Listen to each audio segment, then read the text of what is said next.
Tudnivalók a kvantum technológiával készült Beluska bőrápolási kollekcióról és használatáról. Bőrünk tökéletesen tükrözi a bennünk zajló folyamatokat és egyensúlyra törekszik. Különlegességünk, hogy két oldalról támogatjuk a bőrt.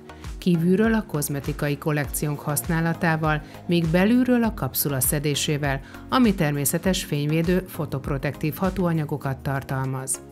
Ezáltal lelassíthatjuk a ráncosodás folyamatát, ezen felül csökkenthetjük a leégés okozta későbbi komolyabb következményeket. A kapszulában és a krémben található természetes növényi hatóanyagok, vitaminok, valamint ásványi anyagok kiegészítik és erősítik egymást. Ennek következtében a bőr feszesebbé, életteltelibbé válik. Az egészség és szépség egysége, külső ragyogás, belső támogatás. Az első lépés az arcbőr letisztítása. Ehhez az arclemosótejet használjuk. Fontos, hogy vizes vattakorongra tegyük fel. Határozott, de lágy mozdulatokkal vigyük fel, majd körkörös mozdulatokkal végezzük el a teljes arc és nyak területén a tisztítást, amíg a vatta tiszta nem marad. A nyaknál alulról felfelé haladjunk. Az arclemosótej bőrpuhító és bőrtápláló tulajdonsággal rendelkezik a növényi olajoknak köszönhetően, mint például a szőlőmagolaj és E-vitamin. Második lépés a tonizálás, amihez az arctonikot szintén nedves vattára tesszük. Hatóanyagai közül a csodamogyoró bőrnyugtató hatású, ezért javasoljuk férfiaknak borotválkozás után, hölgyeknek pedig az arcbőr tisztítására, fertőtlenítésére. A bőr pórusaiban a tisztítás után még megmaradt lemosó maradványokat eltávolítja és visszaállítja a bőr normál pH értékét. Ez előkészíti a bőrt a hatóanyagok tökéletesebb felszívódásához. Minden bőrtípusra használható. Használata után várjunk 2-3 percet. Harmadik lépés a ránctalanító arcszérum. Ennek egyik különlegessége a csomagolásában rejlik, mivel nem érintkezik közvetlenül a levegővel. Nem nyúlunk bele, hanem a kupakot megtekerve kiemelkedik az adagoló rész.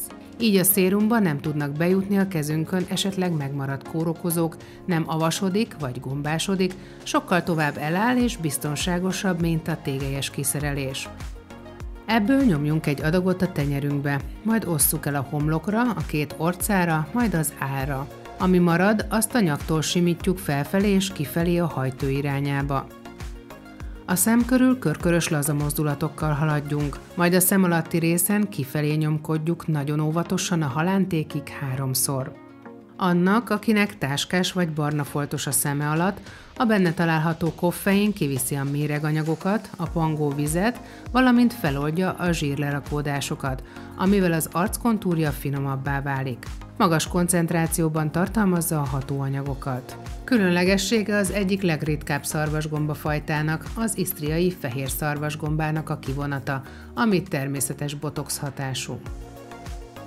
Nappali arckrém SPF 50. Elsődleges feladata az UV-sugarak elleni védelem. Egyaránt véd az UVA és UVB ellen, kémiai és fizikai fényvédelemmel a nap 24 órájában évszaktól függetlenül. Egy pumpálásnyit elosztunk az arc felületén és a nyakon, és apró körkörös mozdulatokkal felvisszük. Figyeljünk arra, hogy ne húzzuk a bőrt, hanem lágyan, felfelé simogassuk, és ujjainkkal lazán ütögessük be a krémet a bőrbe. A bőr puhaságáért többek között a parlagi ligetszépe növényből nyert olaj, valamint a seavaj gondoskodik. A botox hatás itt is érvényesül az isztriai szarvasgombának köszönhetően. Sminkelés előtt hagyjuk teljesen beszívódni. Esti bőrápolási rutin. Ugyanazokat a lépéseket tartalmazza, mint a reggeli rutin, de itt a folyamatot az éjszakai krémmel fejezzük be. Felvitele hasonló, mint a nappali krémnek. Fontos! A fényvédelem nem időjárás és nem évszak függő. A Beluska kozmetikai kollekciót érdemes az év minden napján alkalmazni, hiszen az UV-sugárzás állandóan jelen van az életünkben. Télen sem vagyunk védve, bár az UV-index olyankor alacsonyabb. Viszont mivel télen nem hordunk napszemüveget, szemünk és bőrünk hatékony védelméről a napsugárzás káros hatásai ellen az év minden napján érdemes gondoskodnunk.